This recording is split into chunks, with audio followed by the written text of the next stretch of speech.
Et si je vous disais que certains des désherbants les plus puissants que vous puissiez utiliser ne se trouvent pas dans une bouteille ornée d'une tête de mort?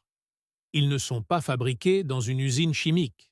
Ce sont des plantes vivantes qui poussent, que nos arrière-grands-parents utilisaient pour reconquérir leurs jardins, leurs champs et leurs terres agricoles envahies par les mauvaises herbes, sans dépenser un seul dollar en herbicides.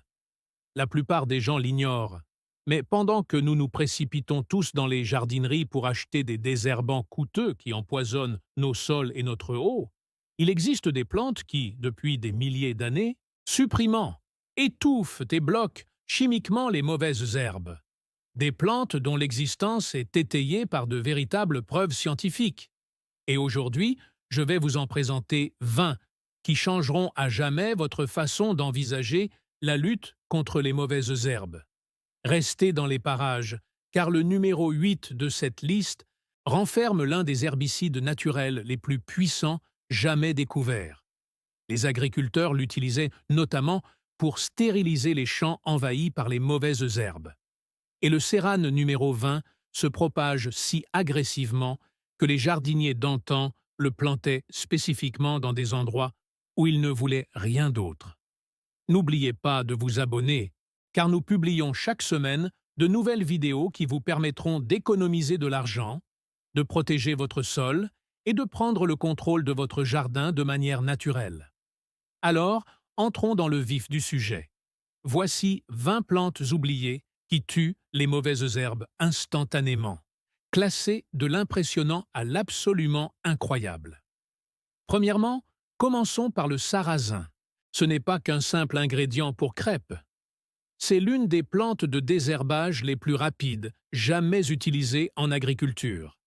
Le Phagopium esculentum germe en seulement 3 à 5 jours, ce qui signifie qu'il devance presque toutes les autres mauvaises herbes. Au moment où les graines de mauvaises herbes songent à germer, le sarrasin a déjà conquis le territoire. Voici ce qui le rend spécial. Le sarrasin pousse si vite et si densément qu'il recouvre complètement le sol en 2 à 3 semaines. Les mauvaises herbes ont besoin de lumière pour germer et pousser. Lorsque le sarrasin bloque cette lumière, les graines de mauvaises herbes restent dormantes ou meurent en essayant de rivaliser. Mais ce n'est pas tout. Le sarrasin libère également des composés allopathiques, des substances chimiques naturelles, qui empêchent les autres graines de germer sous son couvert. Les agriculteurs traditionnels utilisaient le sarrasin comme culture de couverture entre les semis principaux, précisément parce qu'il permettait de nettoyer rapidement les champs envahis par les mauvaises herbes. On planterait du sarrasin, on le laisserait pousser pendant 6 à 8 semaines, puis on le couperait et on le labourerait dans un lit de terre sans mauvaises herbes, prêt pour la prochaine culture. Les recherches modernes confirment ce que ces agriculteurs savaient. Les résidus de sarrasin continuent de supprimer la germination des mauvaises herbes, même après la mort et la décomposition des plantes. Le sarrasin a été oublié lorsque les herbicides de synthèse ont envahi l'agriculture. Les entreprises chimiques ont convaincu tout le monde que pulvériser était plus facile que planter. Mais pour tous ceux qui souhaitent des parterres de jardin propres et sans produits chimiques, le sarrasin reste le désherbant naturel le plus rapide, le moins et le plus efficace que la nature puisse offrir. Imaginez que vous engagez une armée à croissance rapide qui envahit votre sol avant même que les mauvaises herbes ne se rendent compte qu'une guerre est en cours. Numéro 2. Moutarde, blanche et brune. La moutarde n'est pas qu'une simple plante condimentaire, c'est un biofumigant.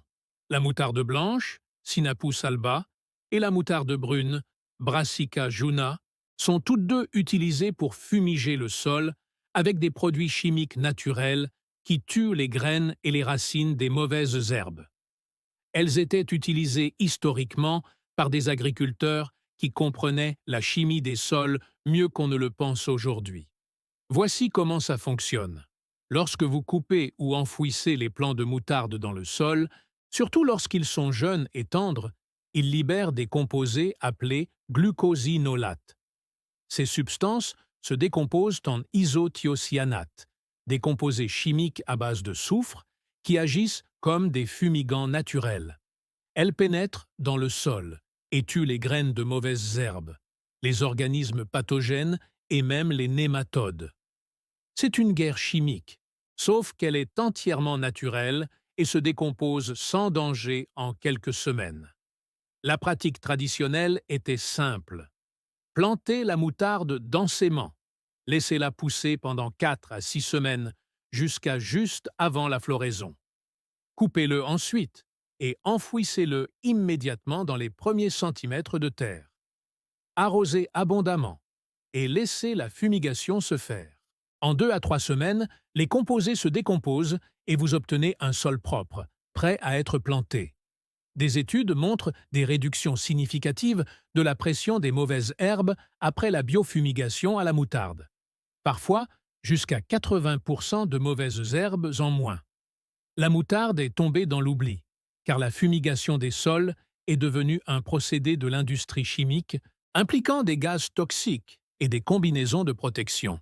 Mais la version à base de plantes est plus sûre, moins chère, et améliore même la structure du sol tout en éliminant les mauvaises herbes.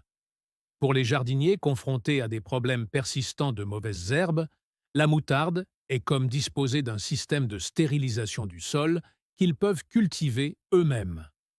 C'est une plante qui non seulement concurrence les mauvaises herbes, mais les élimine chimiquement avant même qu'elles ne puissent se développer. Numéro 3. Le radis daikon. Radis tigre. Le radis daikon, également appelé radis tigre, est un redoutable adversaire des mauvaises herbes souterraines. Le Raphanis sativis var. Longa pinnatadus a été utilisé par les agriculteurs asiatiques pendant des siècles et a été redécouvert par l'agriculture durable moderne comme l'une des meilleures cultures de couverture pour la suppression des mauvaises herbes et l'amélioration des sols. Voici ce qui rend daikon si spécial. Elle développe un canal de pénétration massif, atteignant parfois jusqu'à 18 pouces de profondeur, qui brise physiquement le sol compacté. Cette racine entre en compétition agressive avec les racines des mauvaises herbes sous terre, leur volant l'eau et les nutriments dont elles ont besoin. Mais la vraie magie opère quand l'hiver arrive. Dans les climats froids, le daikon dépérit naturellement. Et lorsque ces énormes racines se décomposent, elles laissent des canaux dans le sol et libèrent des composés qui suppriment la germination des graines de mauvaises herbes au suivant. Les agriculteurs traditionnels plantaient le daikon à la fin de l'été ou au début de l'automne, le laissaient pousser tout l'automne, puis laissaient l'hiver le tuer. Le sol était meuble, fertile et remarquablement exempt de mauvaises herbes. Les recherches modernes appellent cela l'effet biodyle. La décomposition des racines crée des voies de circulation pour l'air et l'eau, tout en libérant des glucosinylates qui inhibent la germination des graines de mauvaises herbes. Certaines études montrent une réduction de 50 à 70% de la levée des adventices printanières après une journée de culture de couverture. Daikon a été oublié dans l'agriculture occidentale tout simplement parce que nous avons développé des motoculteurs et des herbicides chimiques. Pourquoi planter des radis quand on peut labourer et pulvériser? Mais ces méthodes compactent le sol et créent une dépendance chimique. Le daikon fait l'inverse. Il régénère votre sol tout en éliminant les mauvaises herbes naturellement. Imaginez une équipe de démolition souterraine qui élimine la concurrence et laisse votre terrain en meilleur état qu'à son arrivée. Numéro 4. Trèfle, rouge et blanc. Le trèfle est un tapis vivant qui prive les mauvaises herbes de tout ce dont elles ont besoin. Le trèfle rouge, Trifolium pratens, et le trèfle blanc, Trifolium repens, sont utilisés depuis des siècles comme paillis vivants qui suppriment les mauvaises herbes tout en améliorant la fertilité du sol. C'est le désherbage qui vous rapporte de l'azote. Voici comment ça fonctionne. Le trèfle s'étend bas et densément, formant un tapis continu qui empêche la lumière du soleil d'atteindre la surface du sol. Les graines de mauvaises herbes ont besoin de lumière pour germer. Lorsque le trèfle bloque cette lumière, la pression des mauvaises herbes diminue considérablement. Mais Le trèfle fait encore mieux. En tant que légumineuse, elle fixe l'azote atmosphérique grâce à ses nodules racinaires, ce qui signifie qu'elle fertilise en réalité votre sol tout en supprimant les mauvaises herbes. Lorsque vous finirez par le faucher ou l'enfouir, vous ajouterez à la fois de la matière organique et de l'azote. Les arboriculteurs et producteurs de petits fruits traditionnels plantèrent du trèfle entre les rangs précisément pour supprimer les mauvaises herbes, tout en nourrissant leur culture. Cette pratique était si courante que les anciens manuels agricoles supposaient que l'on utiliserait le trèfle comme méthode standard de lutte contre les mauvaises herbes. Il suffisait de la tondre de temps en temps pour la maintenir basse, et elle repoussait sans cesse, année après année, empêchant la pousse des mauvaises herbes et nourrissant le sol. Des études montrent que les paillis vivants de trèfle peuvent réduire la biomasse des mauvaises herbes de 60 à 90% par rapport à un sol nu. Le trèfle a été oublié lorsque les engrais azotés de synthèse et les herbicides l'ont fait paraître inutile. Pourquoi planter quelque chose quand on peut simplement pulvériser et fertiliser? Mais ces intrants coûtent de l'argent et nuisent à la biologie des sols. Le trèfle remplit naturellement ces deux fonctions et améliore même votre terrain au fil du temps. Pour tous ceux qui souhaitent une suppression permanente des mauvaises herbes dans les allées, les vergers ou les massifs de plantes vivaces, le trèfle reste le champion incontesté. C'est le couvre-sol qui travaille pour vous 24h/24 et 7J7, sans rien demander en retour et en vous offrant tout. Cinquièmement, la consoude est la plante qui crée sa propre obscurité. Le Symphydoum ofol produit des feuilles si grandes et si denses qu'une fois établies, presque rien ne peut pousser en dessous. Les jardiniers et les agriculteurs du Moyen Âge l'avaient compris et utilisèrent la consoude de manière stratégique dans les endroits où ils souhaitaient une suppression permanente des mauvaises herbes. Voici ce qui rend Comrie irrésistible. Les feuilles peuvent atteindre jusqu'à 90 cm de long et près de 30 cm de large. Elles se chevauchent, créant une barrière lumineuse complète qui empêche 95% ou plus de la lumière du soleil d'atteindre le sol. Les mauvaises herbes ne peuvent tout simplement pas effectuer la photosynthèse dans ce genre d'ombre. Elles germent, s'étirant désespérément vers une lumière qu'elles n'atteindront jamais, et meurent. Parallèlement, la racine pivotante profonde de la consoude, qui peut s'étendre jusqu'à 3 mètres de profondeur, puise les nutriments en profondeur dans le sous-sol, là où les mauvaises herbes à racines superficielles ne peuvent pas accéder. L'utilisation traditionnelle était brillante. Planter la consoude en bordure des jardins, le long des clôtures ou dans les zones problématiques où les mauvaises herbes persistent. Laissez-la s'établir pendant une saison, puis récoltez les feuilles périodiquement pour faire du paillis ou du compost. La plante repousse vigoureusement et la suppression des mauvaises herbes se poursuit indéfiniment. Certaines anciennes fermes possèdent des parcelles de consoude vieilles, de 50 ou 100 ans, qui continuent de bloquer les mauvaises herbes et de produire de la biomasse. La consoude a été oubliée en partie parce qu'elle est si persistante et vigoureuse que les gens craignent sa propagation. Et c'est vrai, une fois installée, la consoude est difficile à éliminer. Mais pour la suppression des mauvaises herbes à des emplacements permanents, c'est exactement ce qu'il vous faut. Quelque chose qui dominera l'espace, pour toujours, sans aucune aide de votre part. C'est une plante qui envahit tellement les lieux que les mauvaises herbes n'essaient même plus de pousser. Imaginez un videur qui ne quitte jamais la porte. Numéro 6. La vigne de patate douce. La patate douce grimpante est le secret du Sud pour avoir un terrain sans mauvaises herbes. Le Epomoia batatas était historiquement utilisé dans tout le sud des États-Unis comme couvre-sol agressif qui éliminait complètement les sols nus. Ces vignes denses et à croissance rapide ne se contentent pas de concurrencer les mauvaises herbes. Voici comment ça fonctionne. Les tiges de patates douces poussent à une vitesse remarquable par temps chaud, envoyant des stolons qui peuvent s'étendre sur plusieurs mètres en quelques semaines seulement. Les feuilles en forme de cœur se chevauchent densément créant une canopée continue qui bloque la lumière. Une fois que les vignes recouvrent une zone, les graines de mauvaises herbes qui se trouvent en dessous ne peuvent tout simplement pas germer. Même les mauvaises herbes vivaces peinent à percer. L'épaisse couche de tiges et de feuillage. Les jardiniers traditionnels du Sud plantèrent des patates douces pour se nourrir, mais utilisaient stratégiquement les vignes autour du jardin principal pour supprimer les mauvaises herbes dans les zones tampons et les allées. Les vignes pousseraient librement tout l'été, créant des zones sans mauvaises herbes, ne nécessitant aucun entretien. À la fin de la saison, on récolte les patates douces et soit on enfouit les fanes comme matière organique, soit on les laisse se dessécher naturellement. Dans les deux cas, la pression des mauvaises herbes a été considérablement réduite la saison suivante. La patate douce grimpante a été oubliée dans les climats plus frais, tout simplement parce qu'elle a besoin de chaleur pour prospérer.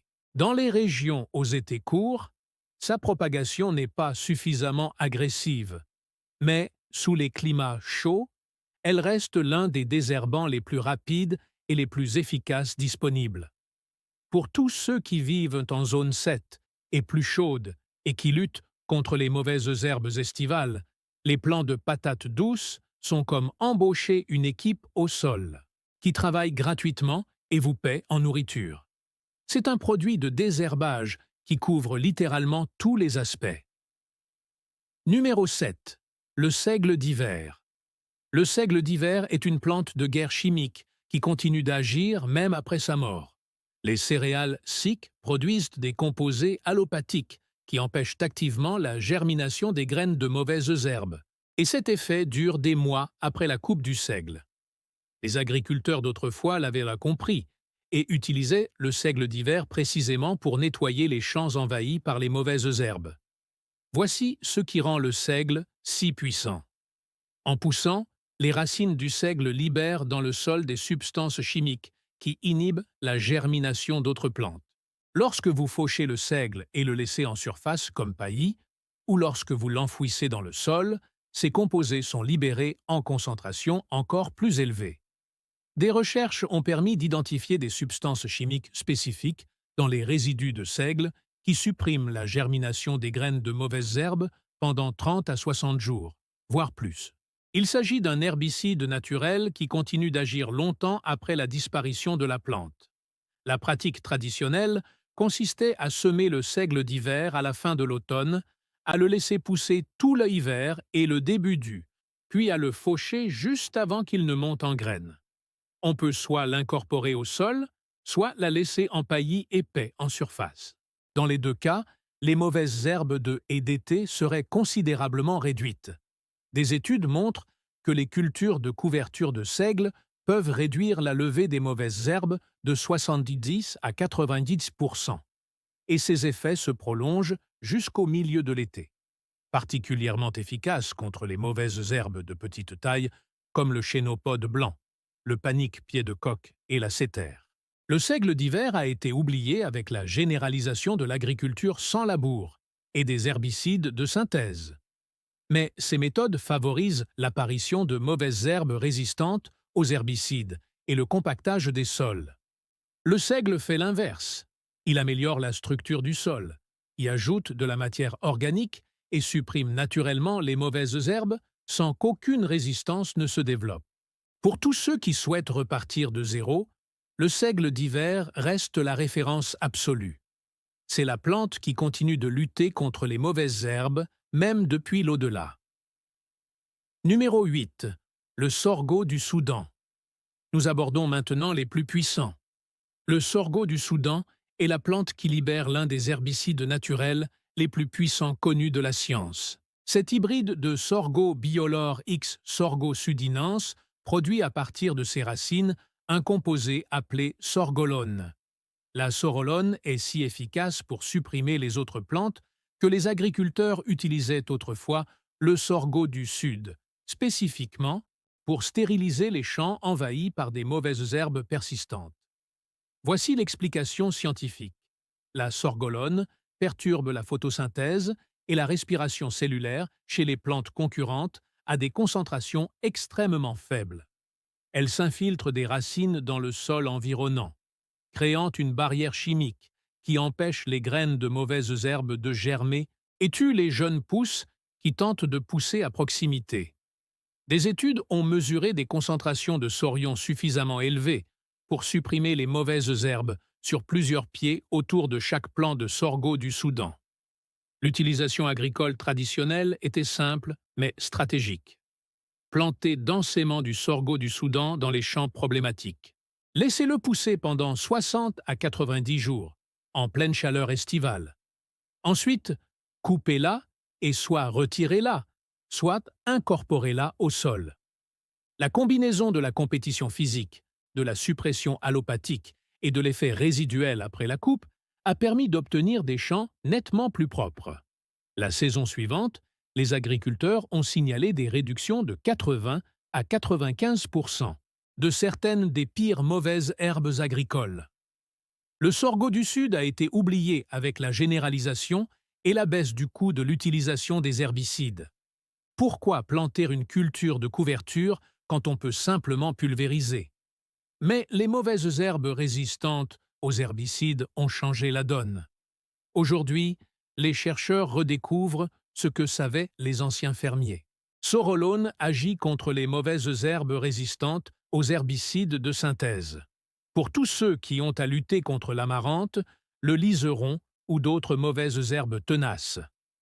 Le sorgho du Soudan est une arme biologique entièrement naturelle et qui se décompose sans danger. C'est la plante qui ne demande pas aux mauvaises herbes de partir. Elle les expulse chimiquement. Numéro 9. La vesse velue. Harry Vetch est un couvre-sol agressif qui étouffe les mauvaises herbes tout en enrichissant votre sol. Vichia veloa a été utilisé par des générations d'agriculteurs pour régénérer des terres épuisées et envahies par les mauvaises herbes. Plantez-la, laissez-la pousser et regardez-la envahir tout l'espace au point que les mauvaises herbes finissent par abandonner. Voici ce qui rend Harry Vetch si particulier. Elle pousse vigoureusement, formant des tapis denses de lianes et de feuillages enchevêtrés qui peuvent atteindre 2 à 3 pieds de profondeur. Cette masse physique à elle seule supprime les mauvaises herbes en bloquant la lumière et en empêchant physiquement les jeunes pousses de s'établir. Mais en tant que légumineuse, la vesse de Harry fixe également des quantités importantes d'azote, parfois de 100 à 200 livres par acre, ce qui permet de contrôler les mauvaises herbes et de fertiliser en même temps. Les agriculteurs traditionnels semaient la vesse velue à la fin de l'été ou en automne, la laissaient pousser pendant l'hiver et puis la coupaient à la fin du avant de semer leur culture principale.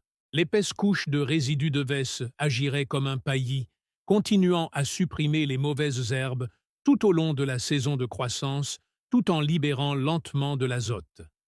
D'anciens bulletins agricoles décrivent la vesse velue comme la culture à semer lorsque la terre a besoin de repos et de régénération. Ce qu'ils voulaient dire, c'est que lorsque les mauvaises herbes ont envahi les lieux et que le sol est appauvri, Harry Vetch combat les deux problèmes simultanément. Harry Vetch est tombé dans l'oubli avec la baisse du coût de l'azote synthétique et la généralisation des herbicides. Mais ces intrants engendrent des problèmes à long terme. Dégradation des sols, dépendance chimique, mauvaises herbes résistantes. Harry Vetch fait le contraire. Il régénère le sol, l'enrichit et étouffe naturellement les mauvaises herbes. Pour tous ceux qui possèdent un terrain envahi par les mauvaises herbes, cela reste le bouton de réinitialisation ultime. C'est la plante qui dit « Écartez-vous, je m'en occupe ». Et puis, il tient ses promesses. Numéro 10. Entorium. Entorium est un désherbant à propagation rapide, tellement esthétique que vous oublierez qu'il est en marche. Tropimagis produit des feuilles denses ressemblant à des nénuphars qui ombragent rapidement le sol et perturbent le développement des racines des mauvaises herbes par compétition physique et interférence allopathique. Voici comment fonctionne Nersum.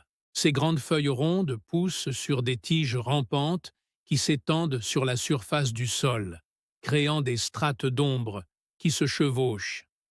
Les graines de mauvaises herbes situées en dessous ne peuvent pas recevoir la lumière nécessaire à leur germination. Mais Entorium fait aussi quelque chose de plus subtil. Des recherches suggèrent que les racines d'Anthori libèrent des composés qui interfèrent avec la signalisation chimique utilisée par les graines de mauvaises herbes pour savoir quand germer. Ce n'est pas seulement qu'ils bloquent la lumière, c'est qu'ils brouillent le système de communication. Les jardiniers traditionnels utilisaient l'aristoloche comme plante de bordure et couvre-sol, précisément parce qu'elle comblait rapidement les zones de sol nu et empêchait les mauvaises herbes de s'installer. Il suffirait de la planter tôt et, au milieu de l'été, on obtiendrait un tapis dense de fleurs vertes et d'éclatantes couleurs orange, rouge ou jaune. Les mauvaises herbes qui tentaient de pousser à travers, elles peinaient à s'y frayer un chemin et finissaient par abandonner. De plus, les feuilles et les fleurs sont comestibles et ajoutent une saveur poivrée aux salades. Entorium a été oublié simplement parce qu'il est ornemental. On nous a appris à considérer les fleurs comme de la décoration et les légumes comme de la nourriture, sans comprendre que de nombreuses plantes ornementales remplissent des fonctions importantes. Mais pour la suppression des mauvaises herbes combinées à l'esthétique et à la production alimentaire, Entorium est difficile à battre. C'est une plante à triple avantage. Elle est belle, a un goût délicieux et, en même temps, élimine discrètement vos problèmes de mauvaises herbes. Numéro 11. Yarao. L'Hiro est une plante qui supprime chimiquement la végétation voisine tout en améliorant la structure du sol en dessous. L'Achillia milloflium est utilisée depuis des siècles dans les jardins et les fermes, non seulement pour ses propriétés médicinales, mais aussi pour sa capacité à dominer l'espace et à exclure les mauvaises herbes. Voici ce qui rend Hiro efficace. Elle produit des composés qui inhibent la croissance des plantes voisines par allopathie. Une fois la plante établie, le sol qui l'entoure contient des signaux chimiques qui empêchent les autres graines de germer et les jeunes plantes de prospérer. Parallèlement, la racine pivotante profonde de l'Hiro décompacte le sol et ramène les nutriments des couches profondes à la surface. Les agriculteurs traditionnels l'appelaient un amendement de sol, car la terre où poussait l'Hiro semblait plus fertile et plus facile à travailler. Le mode d'utilisation était simple. Plantez du Hiro dans les zones où vous souhaitez une suppression permanente des mauvaises herbes. Bordure, arête, coin inutilisé. Laissez-la s'établir pendant une saison, puis elle se maintiendra d'elle-même avec un minimum d'intervention. Le feuillage, semblable à celui d'une fougère, pousse suffisamment dense pour étouffer la plupart des mauvaises herbes, et la suppression chimique s'occupe du reste. Les anciens jardins d'herbes aromatiques étaient souvent bordés de haies, précisément parce que rien ne poussait en dehors de ces limites et n'envahissait l'espace cultivé. Hiro est tombé dans l'oubli, car les herbicides ont rendu la lutte chimique contre les mauvaises herbes plus facile que le travail avec les plantes vivantes. Mais Hiro ne crée pas de mauvaises herbes résistantes et n'empoisonne pas le sol. Elle améliore en réalité le terrain tout en contrôlant les mauvaises herbes pour les bordures vivaces et les lisières permanentes.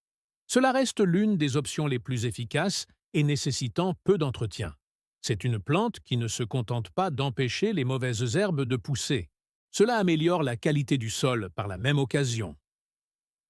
Numéro 12. À l'état neuf. Toutes les variétés. La menthe est une plante réputée si envahissante que les jardiniers d'antan la plantaient spécifiquement dans des endroits où rien d'autre n'était autorisé à pousser.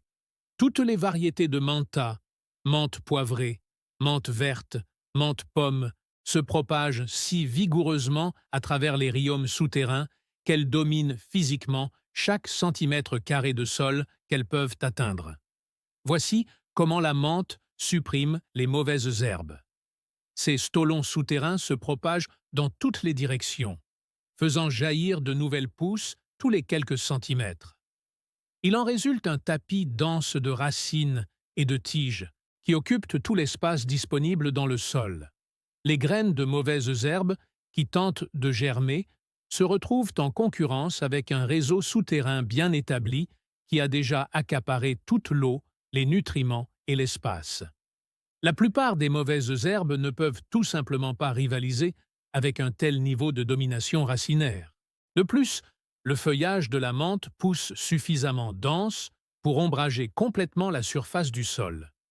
L'usage traditionnel était à la fois pratique et empreint de prudence. Plantez de la menthe là où vous souhaitez un couvre-sol permanent, et rien d'autre. Zones à problème. Zones proches des bâtiments où vous ne voulez rien d'autre qui pousse, mais ne plantez jamais cette plante dans vos plates-bandes principales, à moins qu'elle ne soit contenue, car elle envahira tout. Les vieux livres de jardinage regorgent de mises en garde. La menthe se propage sans limite et étouffe toute autre plante. Pour lutter contre les mauvaises herbes, c'est exactement ce qu'il vous faut. Pour un massif de jardin mixte, c'est une catastrophe. La menthe a été oubliée comme outil de lutte contre les mauvaises herbes, simplement parce que sa réputation de plante envahissante la faisait craindre. Mais dans le bon contexte, cette intrusivité est votre allié. Pour les zones où vous souhaitez une suppression permanente et totale des mauvaises herbes, sans aucun entretien, la menthe est imbattable, et vous obtenez en prime de la menthe fraîche pour le thé, la cuisine et la médecine. C'est la plante qui a transformé son trait le plus agressif en son atout le plus précieux. Numéro 13. Fenouil. Le fenouil est l'une des plantes culinaires les plus allopathiques que vous puissiez cultiver. Le fenouil commun libère par ses racines des composés qui inhibent si efficacement la germination et la croissance des autres plantes que le sol se dénude souvent autour des plants de fenouil adultes. Les agriculteurs et les jardiniers savent depuis des siècles qu'il ne faut rien planter près du fenouil, car le fenouil ne laisse rien d'autre survivre. Voici le mécanisme. Les racines du fenouil exudent des substances chimiques, notamment des composés appelés phénols, qui suppriment les plantes concurrentes. L'effet est suffisamment marqué pour être visible à l'œil nu.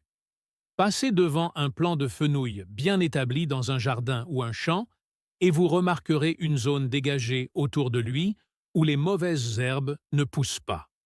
Des recherches ont confirmé les effets allopathiques du fenouil contre les mauvaises herbes communes et même contre les plantes cultivées. Il est tellement puissant que les guides de rotation des cultures mettent en garde contre la plantation de certains légumes après le fenouil. Les jardiniers traditionnels utilisent cela de manière stratégique. Plantez du fenouil dans les zones problématiques, les coins ou les bordures où vous ne voulez rien d'autre. Laissez-la s'installer et observez la zone sans mauvaises herbes s'étendre. Son feuillage haut et plumeux est attrayant. Les graines sont précieuses comme épices et comme médicaments, et rien ne pousse en dessous. Certains anciens potagers étaient bordés de fines clôtures, précisément pour empêcher les mauvaises herbes envahissantes de proliférer depuis l'extérieur.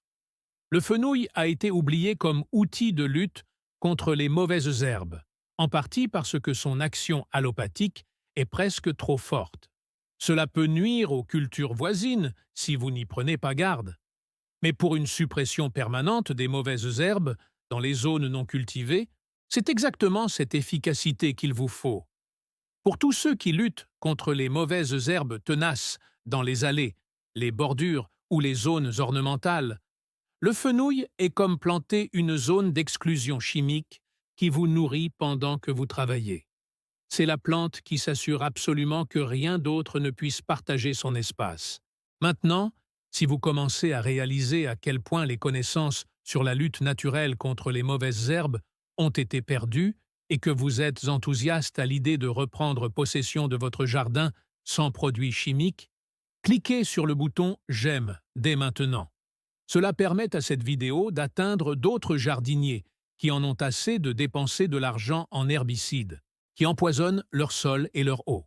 Et si vous n'êtes pas encore abonné à Homestead Roots, cliquez sur le bouton d'abonnement et activez les notifications. Nous construisons une communauté de jardiniers qui valorise les méthodes naturelles et le savoir-faire pratique. J'adorerais que vous en fassiez partie. Continuons, car les prochains sont encore plus puissants. Numéro 14. Absinthe. L'absinthe est le remède monastique contre les mauvaises herbes. L'Artemisia absinthium était utilisé dans les jardins des monastères à travers l'Europe médiévale, notamment pour nettoyer les parterres envahis par les mauvaises herbes. Les moines avaient compris quelque chose que la science moderne a aujourd'hui confirmé. L'absinthe libère de puissants agents chimiques inhibiteurs de croissance qui suppriment presque tout ce qui l'entoure.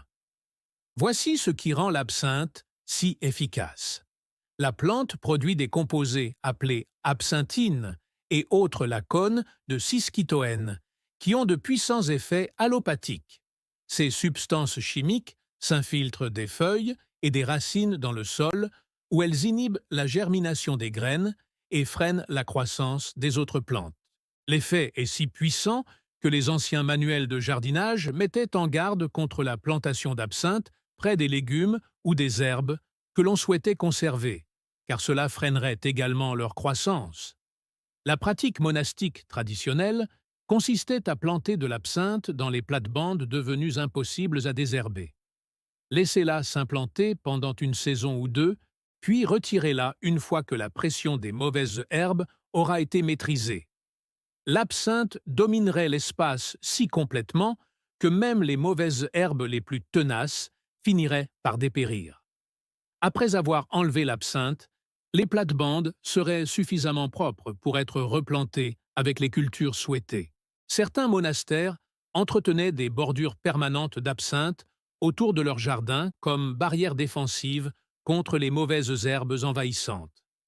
L'absinthe a été oubliée en partie parce que son allopathie est si forte qu'il est difficile de l'utiliser sans danger à proximité des cultures, et en partie parce que les herbicides semblaient être une approche plus contrôlée.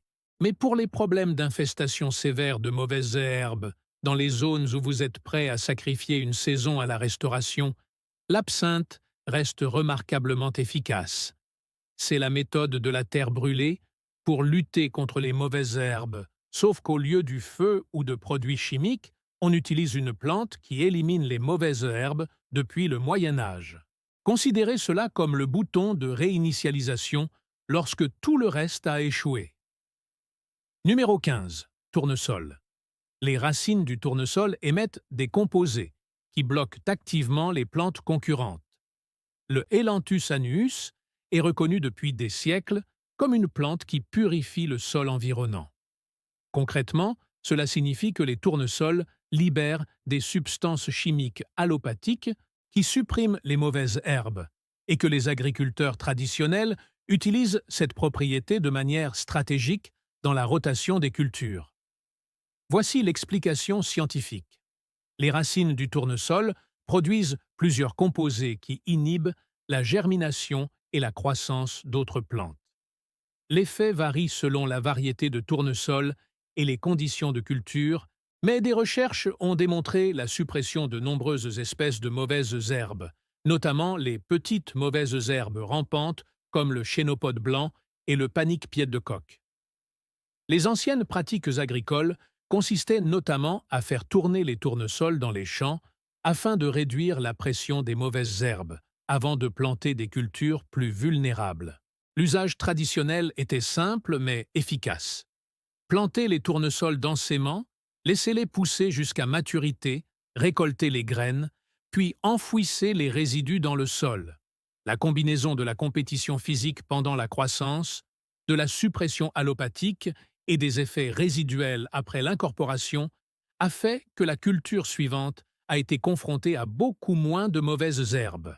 Les bulletins de vulgarisation agricole du début des années 1900 recommandent le tournesol comme culture de nettoyage pour les champs confrontés à un problème persistant de mauvaises herbes.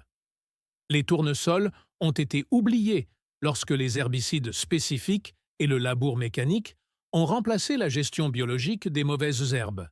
Mais ces approches créent des problèmes de compaction et de résistance.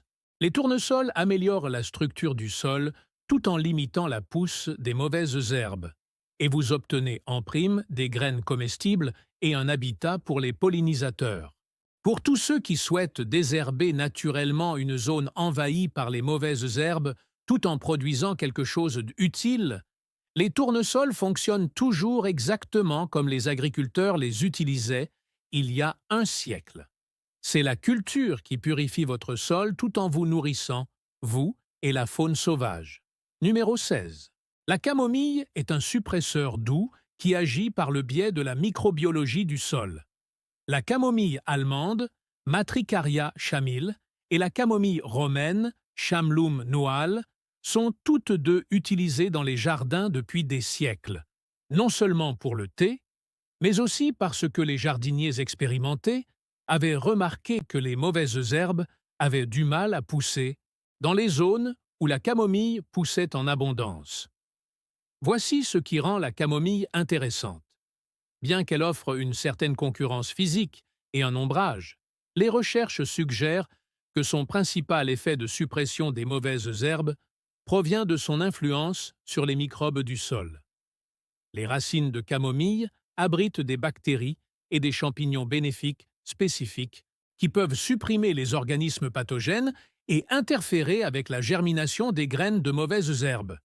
Il ne s'agit pas d'une compétition par la force brute, c'est de la guerre biologique à l'échelle microscopique. Les jardins de cottage traditionnels comportaient souvent des pelouses ou des bordures de camomille, entretenues par une tonte périodique. Ces zones sont restées remarquablement exemptes de mauvaises herbes, avec un minimum d'intervention. La camomille se ressèmerait spontanément et s'étendrait, créant un tapis dense et bas qui découragerait les mauvaises herbes, tout en fournissant des fleurs pour le thé. Certains ouvrages anciens sur le jardinage recommandent la camomille comme plante compagne dans tout le jardin, précisément parce qu'elle améliore la santé des plantes voisines, une description qui fait probablement référence à ses effets sur la biologie du sol. La camomille est tombée dans l'oubli tout simplement parce que les pelouses se sont standardisées en monoculture de graminées et que les gens ont cessé de considérer les plantes à fleurs comme des couvre-sols fonctionnels. Mais pour les allées, les zones ornementales ou les zones où l'on souhaite une suppression des mauvaises herbes nécessitant peu d'entretien combiné à des fleurs utiles, la camomille reste incroyablement efficace. Et contrairement aux pelouses, vous pouvez récolter les fleurs pour confectionner l'un des thés à base de plantes les plus populaires au monde.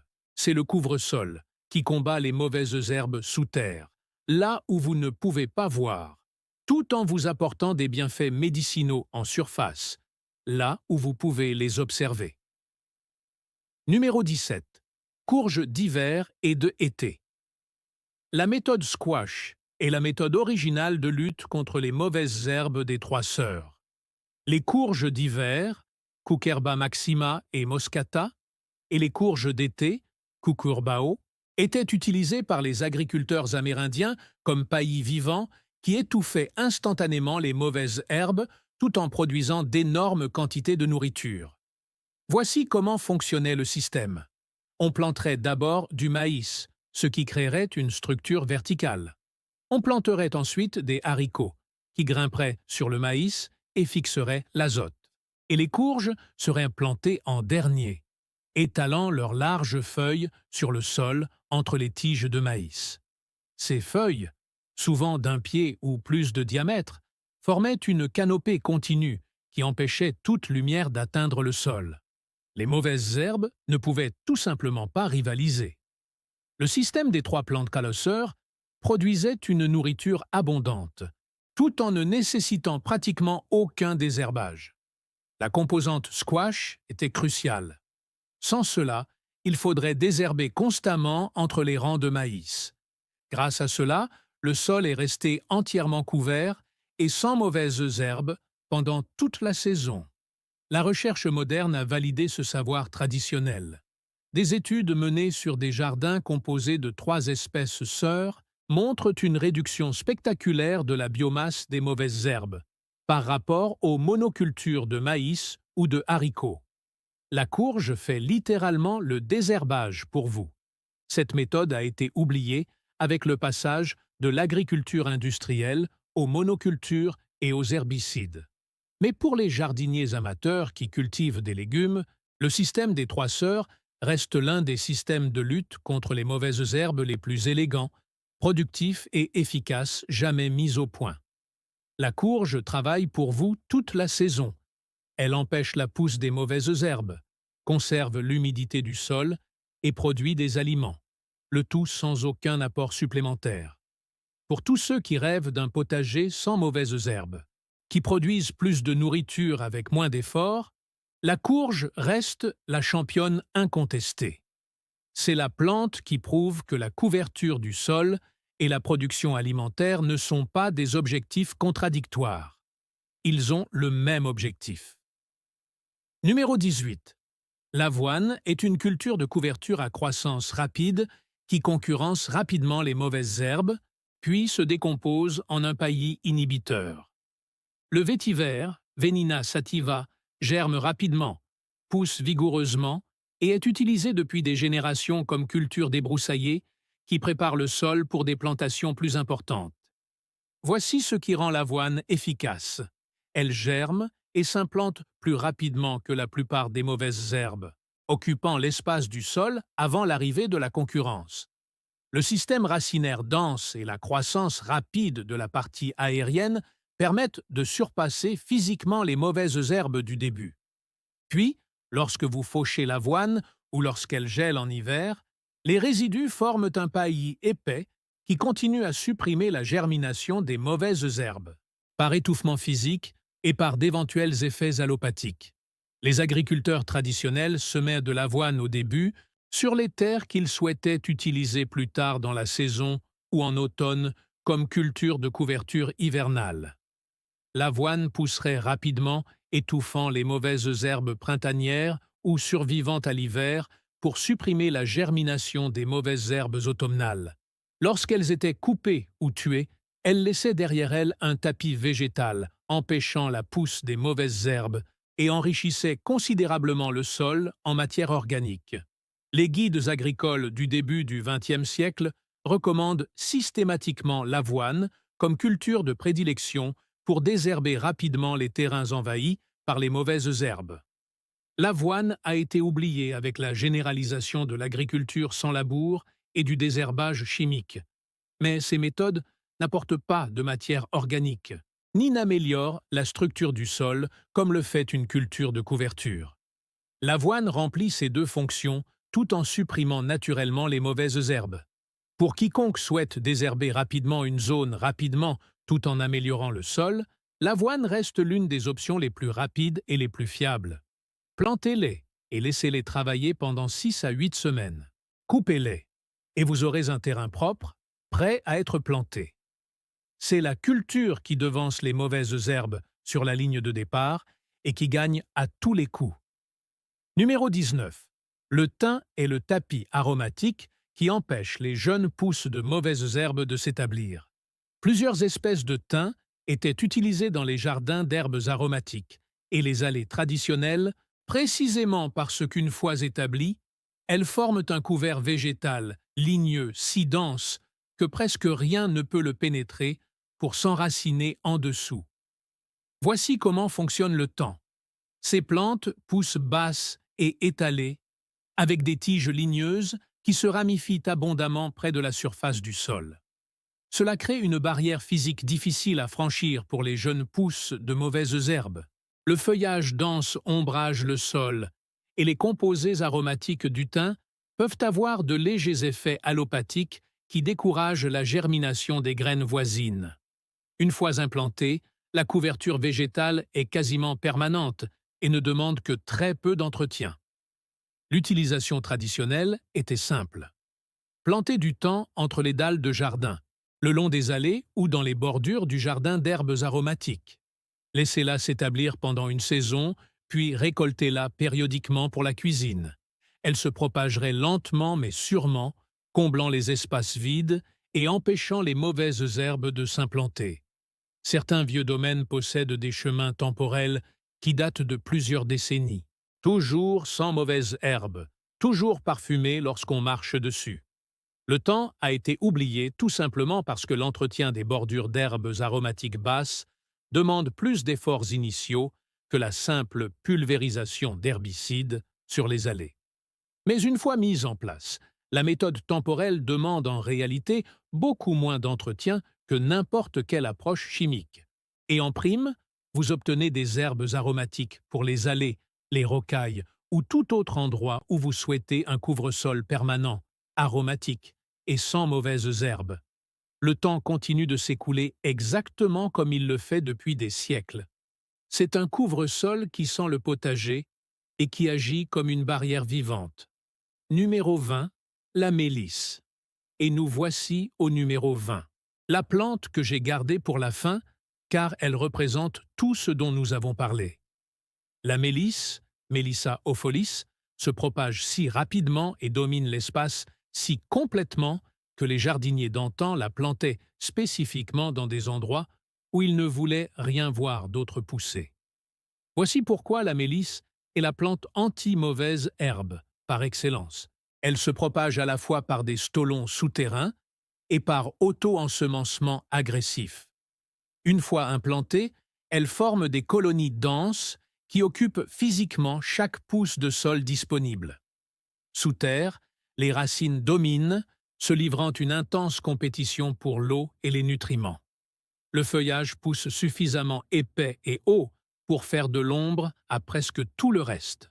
Et la mélisse pousse si vigoureusement qu'elle peut se remettre de coupe ou de dommages plusieurs fois par saison. Les jardins d'herbes aromatiques traditionnels réservaient la mélisse à des zones spécifiques, car les jardiniers savaient que si elle envahissait les plates-bandes principales, elle submergerait tout. Mais dans les zones problématiques, les espaces incultes ou les zones nécessitant une suppression permanente des mauvaises herbes, la mélisse était délibérément plantée et encouragée. Laissez-la s'installer, et vous obtiendrez une zone définitivement exempte de mauvaises herbes ne nécessitant aucun entretien, hormis la récolte occasionnelle de thé. La mélisse a été oubliée comme outil de lutte contre les mauvaises herbes pour la même raison que la menthe. Son caractère agressif a dissuadé les gens de l'utiliser de manière stratégique. Mais pour les zones où vous souhaitez une domination absolue et permanente des mauvaises herbes sans aucun entretien, la mélisse est imbattable. Et contrairement à la plupart des plantes envahissantes, elle est en réalité utile. Les feuilles permettent de préparer une excellente infusion, possèdent des propriétés médicinales et attirent les pollinisateurs bénéfiques. Pour toutes celles et ceux qui ont des problèmes de peau qu'ils ont abandonnés, la mélisse est la solution. Plantez-la une fois, éloignez-vous et laissez-la faire ce qu'elle fait de mieux. Prendre le contrôle total et s'assurer qu'aucune autre entreprise ne puisse rivaliser. Voici ce qui fait de cette plante le point final idéal de notre liste. La mélisse montre que parfois, les plantes les plus envahissantes sont celles dont nous avons le plus besoin. On nous a appris à craindre les espèces envahissantes et à les combattre avec des produits chimiques.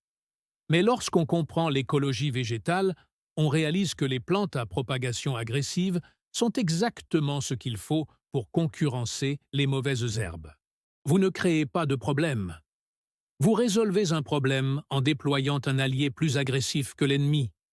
Si vous avez apprécié cette exploration approfondie des plantes de désherbage oubliées et que vous avez appris quelque chose qui changera votre approche du jardinage, n'hésitez pas à cliquer sur le bouton « J'aime ». Cela contribue vraiment à la croissance de la chaîne et permet à d'autres jardiniers de découvrir ces incroyables méthodes naturelles. Laissez un commentaire ci-dessous et dites-moi quelle plante vous avez le plus hâte d'essayer.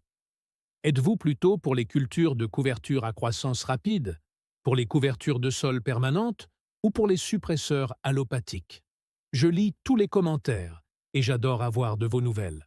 Et si vous n'êtes pas encore abonné à Homestead Roots, qu'attendez-vous? Cliquez sur le bouton « S'abonner » et activez la cloche de notification pour ne jamais manquer une vidéo. Nous sommes en train de construire une communauté de jardiniers qui comprennent que le meilleur moyen de lutter contre les mauvaises herbes ne se trouve pas dans une bouteille. C'est inscrit dans les plantes elles-mêmes. Des plantes qui luttent contre les mauvaises herbes depuis bien avant l'existence des herbicides de synthèse. Des plantes qui améliorent votre sol tout en travaillant. Des plantes qui vous offrent nourriture, médicaments et beauté en prime, tout en accomplissant la tâche dont vous avez besoin. N'oubliez pas que chacune de ces plantes représente un savoir qui relevait du bon sens pour votre arrière-grand-parent. Il savait que la nature apporte des solutions aux problèmes naturels. Il savait qu'il était plus judicieux de travailler avec les plantes que de les combattre avec des produits chimiques. Et maintenant, vous le savez aussi. Alors, allez-y, plantez quelques-unes de ces plantes alliées oubliées et regardez vos problèmes de mauvaises herbes disparaître naturellement. Votre sol vous en remerciera. Votre portefeuille vous remerciera. Et les générations futures vous remercieront d'avoir rappelé ce qui n'aurait jamais dû être oublié.